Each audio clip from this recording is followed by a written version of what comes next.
Capítulo 1. ¿Sabían que hoy llega un alumno nuevo? En el plantel de Escuela de Técnica de Brujería había muchas áreas verdes. De hecho, las instalaciones parecían más un denso bosque para entrenar monjes budistas en un complejo de templos que una serie de edificios escolares. La luz del sol se filtraba entre el follaje de los árboles y caía sobre figuras humanas de camino desde los dormitorios hacia las aulas. Bueno, en realidad llamarlas humanas sería un poco erróneo, pues una de ellas claramente era un panda bípedo, y de hecho usaba más ademanes al hablar de los otros dos individuos, y que embutió a 4 de sus compañeros de grupo en un casillero. ¿Los mató?, preguntó Maki Zenin, una alumna de gafas y cola de caballo. Atún con mayonesa, dijo Toge Inumaki, un alumno con la boca cubierta por un calentador para el cuello y que se comunicaba recitando ingredientes de onigiri. Y el panda era panda. No era solo un panda, aunque se llamaba panda. Las conversaciones con pandas y usando onigiri eran usuales entre aquellos 3 estudiantes. No, parece que solo los dejó malheridos. Bueno, si es un impertinente, lo haré pedazos. O caca. Como siempre, Toge se expresó con ingredientes para onigiri, pero en realidad su intención era amonestar a Maki, quien después de tanto tiempo de conocerlo, sabía que deseaba decir y también que era un chico gentil.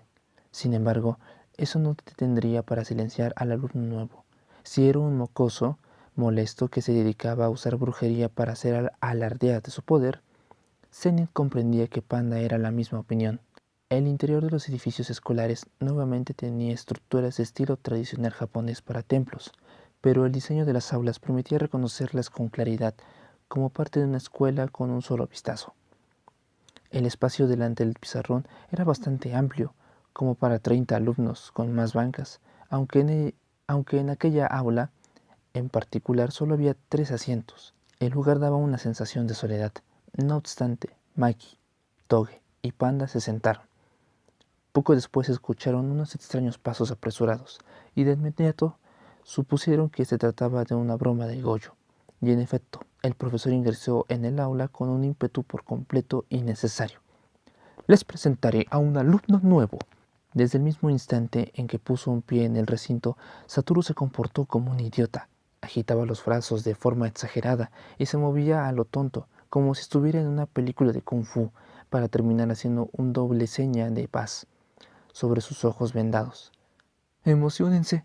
Sin embargo, ni uno de los alumnos reaccionó a lo más mínimo ante tan importante anuncio de su profesor a cargo. ¡Emociónense! Goyo se puso muy triste, pero a Maki no le importó. Me da la impresión de que es alguien muy delicado, así que lo siento. No veo por qué tanta alardancia por una persona de ese tipo. Salmón. Uf. Vaya, pues... Al ver Inumaki estar de acuerdo con Zenin, Satoru abandonó todo intento por dar explicaciones o excusas. Si ya se habían hecho una idea de cómo era el nuevo compañero, no quedaba más remedio que ponerlos frente a frente con él, pues al confrontarse e incluso chocar, formarían lazos de amistad y afecto. ¿Pasa?, gritó el profesor hacia el otro lado de la puerta donde esperaba Yuta. El muchacho sintió un ambiente bastante frío dentro del aula y por eso vaciló un momento, pero al pedirle que entrara no tuvo más opción que abrir la puerta. Dentro del aula, Maki persistió con una actitud gélida, pues no planeaba siquiera mirarlo a los ojos, e incluso pensó tal cual: lo voy a ignorar. No obstante, nada salió como pensaba. En cuanto se abrió la puerta, el lugar quedó inundado con una intensa sensación de muerte. Después apareció un chico con toda la fachada de ser un pusilánime, aunque el problema no era él, sino el ser que cargaba en su espalda. En cuanto los otros estudiantes lo vieron, experimentaron una penetrante sensación de peligro, como si les hubieran insertado clavos oxidados en la espina dorsal. Previo a cualquier pensamiento cruzara por sus mentes, Maki desenvolvió su arma, un wandao. Toge se llevó a la mano el calentador de su cuello, y Panda, con el pelo erizado, se colocó guantes de combate. Justo la reacción esperada de alumnos de la Escuela Técnica de Brujería ante una masa sólida de malignidad, una materialización de la negatividad que corrompe el mundo, el tipo de ser contra el cual se enfrentaban día con día. Evidentemente se encontraban ante una maldición de enorme poder. Cruzó la entrada del aula muy campaneante, y subió al estrado mientras esparcía, como perforándolo todo, su abrumadora aura. «Soy Yuta Okkotsu. Mucho gusto». Antes de que el estudiante nuevo, aquejado por una maldición, pudiera terminar su breve presentación, Zenin clavó su guandao en el pizarrón, casi rozando la mejilla del muchacho. «¿Esto es una prueba o qué?», preguntó Maki. El muchacho nuevo no respondió nada. Toge y Panda asumieron posturas de combate. En el aura transcurrieron varios segundos, y Yuta tuvo clarísimo que no era bienvenido. «A ver, estás maldito», dijo Zenin, impasible al ver que Yuta no contestaba. «Aquí estudiamos las maldiciones. No es un lugar para gente maldita». Okkotsu no entendía una sola palabra, pues Goyo, quien lo llevó ahí, no le había explicado nada. Solo le había dado información fragmentada con menciones a maldiciones y usar su poder. Pero el muchacho tampoco había preguntado a dónde lo iban a llevar. El profesor comenzó a recapitular y explicar mientras observaba al chico nuevo, anodado con el guandao clavado al lado de su cabeza. El promedio anual de muertes misteriosas y personas desaparecidas en Japón supera los 10 millones de individuos. La mayoría de esos casos son resultado de daño provocado por maldiciones, es decir, las emociones negativas que escapan de los cuerpos de la gente. Además, algunos causados por hechiceros maléficos. Solo las maldiciones pueden oponerse a otras maldiciones. Este lugar es la Escuela de Bachillerato Técnico de Brujería, donde estudiamos esas maldiciones con el fin de exorcizarlas. Yota parecía querer gritar. ¿Y ahora me lo dice? Los otros estudiantes lucían como si preguntaran. ¿Se lo acaba de contar? Goyo, a pesar de las miradas penetrantes de todos, se limitó a levantar la mano con un leve gesto arrepentido, como indicando «disculpen». Sin embargo, eso era lo de menos, pues el profesor recordó que debía advertir a los otros 3 alumnos acerca de amenazar a Okkotsu de cualquier manera y decidió avisarles. «Aléjense rápido de Yuta». Pero ya era un poco tarde. Antes de que Maki, Toge y Panda pudieran preguntar por qué, la respuesta comenzó a manifestarse. Unas manos enormes brotaron del pizarrón y aferraron el guandao de Maki. De nuevo, un escalofrío recorrió a los 3 estudiantes. Sin duda, aquello era la causa de la ominosa presencia que habían sentido, salvo que ahora se manifestaba en una forma sólida. «¡No molesten! ¡Espera! ¡Rika! ¡Ayuda!». Y entonces apareció Rika, la maldición poderosa y violenta que embrujaba a Okkotsu. Yuta Okkotsu, víctima maldita de grado especial. Rika Orimoto, espíritu maldito superior al grado especial. Registro: hace 6 años. Sendai, prefectura de Miyagi. ¡Feliz cumpleaños, Yuta! Sin duda, para Okkotsu aquel momento 6 años atrás había sido el mejor de su vida. Para Rika, estar con él representaba la felicidad, y para él, el permanecer junto a ella era lo más natural del mundo. Ninguno tenía evidencias, pero tampoco dudas, de que siempre estarían juntos, ya fuera dentro de 1 año o dentro de 10. A pesar de las diferencias individuales, los niños de primaria proyectaban el futuro de esa manera tan vaga, mientras que las niñas, siempre más precoces, delinean planes más concretos. Tal era el caso de Rika, y el regalo de cumpleaños para Yuta lo demostraba, pues le ofrecía a su amigo una cajita que cabía a la perfección en las palmas de sus manos. El niño, absorto en dar forma a una duna en la caja de arena en el parque, levantó la cabeza al escuchar la voz de su amiga y se dio cuenta del regalo. «¡Genial! ¿Puedo abrirlo?» «Sí». «¿Segura?» «Que sí». El contenedor era demasiado pequeño para un juguete o un videojuego, y tampoco era un objeto diseñado para llamar la atención de un niño. Dentro del estuche había una sortija plateada sobre un mullido cojincillo de terciopelo. Yuta lo tomó y la levantó para ver a través del sol. ¿Una sortija? De matrimonio. ¿Un moño de qué? Era la alianza de la difunta madre de Orimoto. La niña la había sustraído a escondidas del tocador de su abuela para regalársela a su amiguito.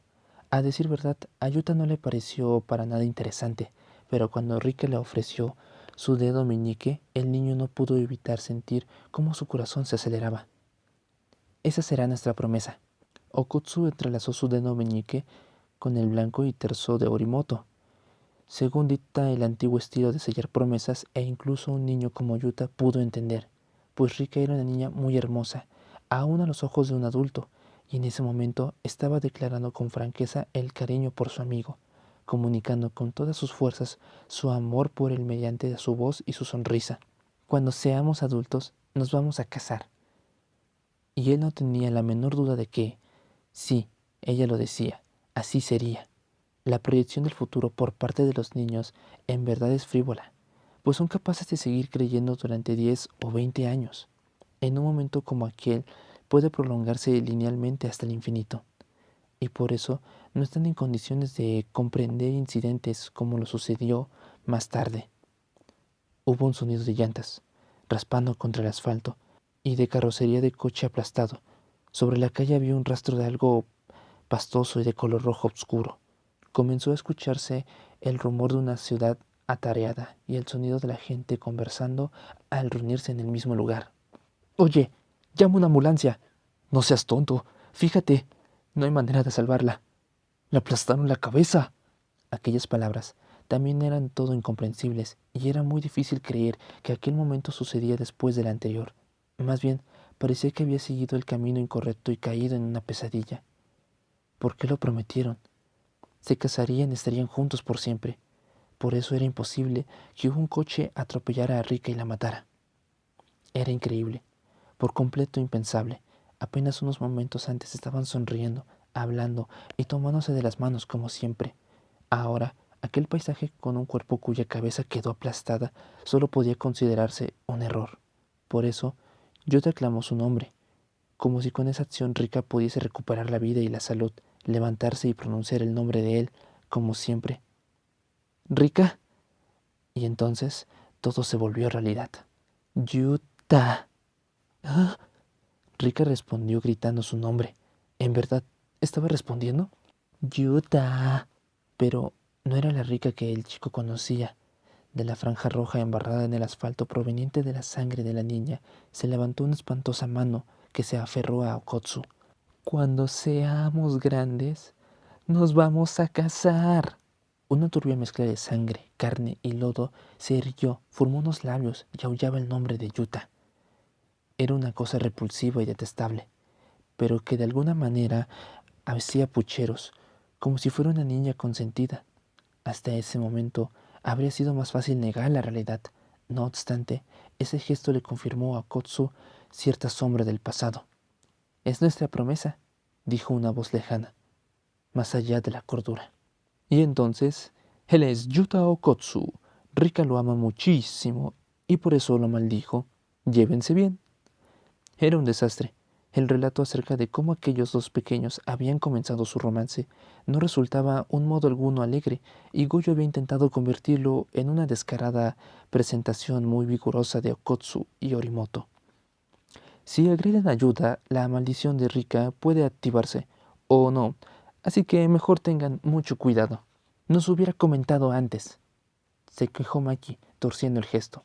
Estaba levemente herida, al igual que Toge y Panda. Bueno, en realidad tenían a lo mucho algunos rasguños en las mejillas y algún chichón.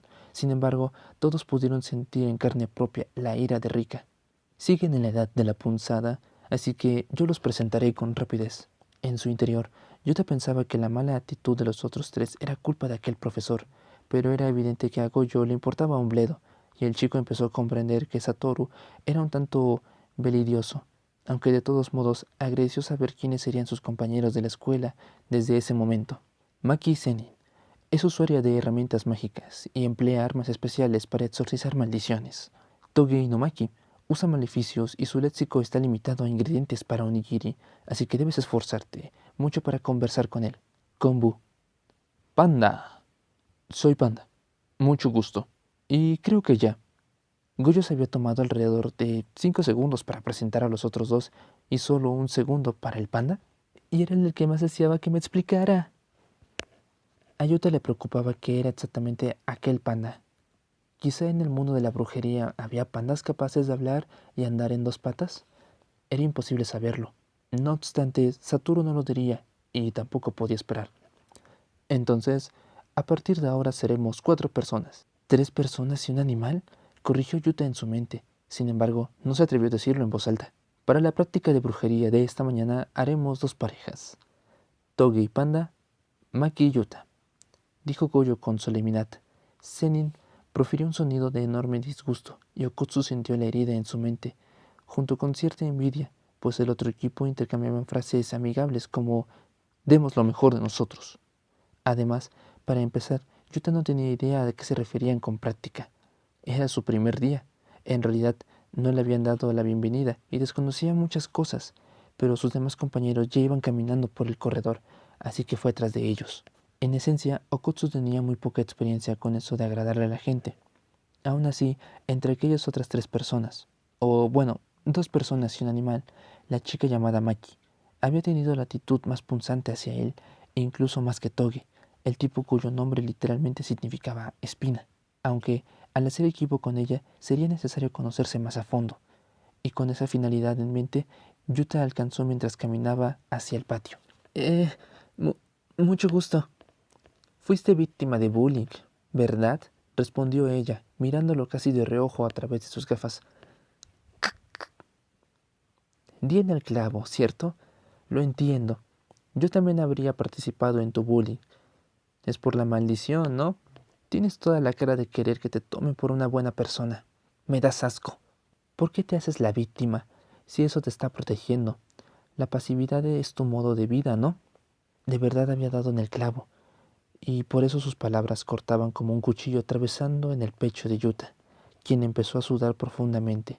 No obstante, la chica no se detuvo ahí. No subestimes a la escuela técnica de brujería, queriendo cruzarla sin tener un objetivo. Maki, dijo Panda, y colocó una pata delantera sobre el hombro de Okotsu, quien ya estaba empezando a respirar con dificultad. Era una pata suave y tibia, algo de esperarse porque se trataba de un panda. Ya basta. Okaka, resopló Toge, de pie junto a Yuta para manifestar su descontento junto a Panda, y aun cuando una vez más habló con referencia a ingredientes de onigiri, la joven dejó de meterse con el chico nuevo. Ya entendí. ¡Cuánto escándalo! Espetó ella y continuó su camino sola. Disculpa, cree que es muy perceptiva y que descifra a la gente. No, es que Yuta comprendió que Panda buscaba apoyarlo. Tiene razón. El chico no podía refutar una sola de sus palabras y se limitó a observar, con una mano sobre su brazo, a Zenin mientras se marchaba.